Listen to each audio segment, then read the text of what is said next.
Les pièces de chambre, c'est une série de pièces que j'ai fait après avoir étudié aux Beaux-Arts,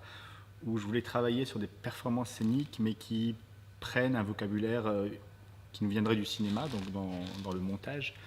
Euh, la première fois que j'ai pensé à ça, j'étais en cours de cinéma, enfin, d'histoire du cinéma avec Cyril Néra à la Haide de Genève, à l'école des Beaux-Arts de Genève. Et il a fait un cours sur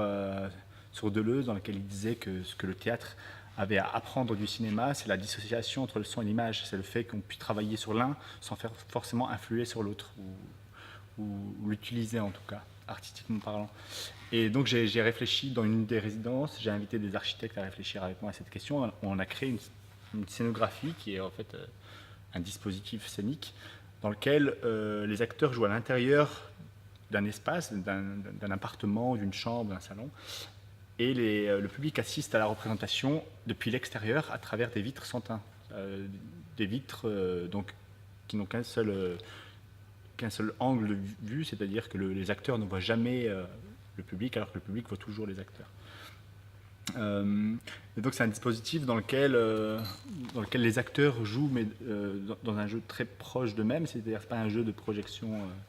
d'acteurs, puisque dans l'espace il y a plein de micros, et le son va chercher à chaque fois ce qu'il veut aller chercher. Si on doit entendre quelque chose, un verre d'eau qu'on renverse, ou tout ça, et le public assiste à tout ça muni d'un casque. Et le montage du spectacle est fait en direct pendant le spectacle, c'est-à-dire on décide par exemple qu'on est en train de regarder une dispute, et ce qu'on entend c'est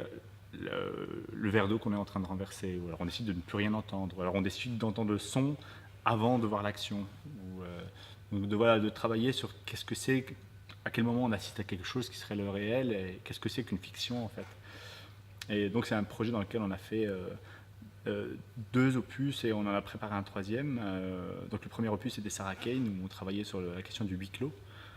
donc l'enfermement d'un couple dans une chambre d'hôtel. Puis après on a travaillé sur Gulliver, plus sur la chambre des rêves, comment la chambre ça peut être autant le lieu où on se confie, le lieu de l'intime, mais aussi le lieu du rêve, quoi, comme quand on ouvre une armoire et que quand on passe le pas de l'armoire, on tombe sur un monde entier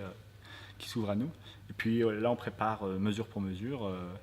dans lequel il y aura deux espaces, deux fois ce même espace, et le public n'assiste pas à la même chose. Ils ont des informations en commun, et la question c'est comment se créer un point de vue par rapport à ce à quoi tu as assisté.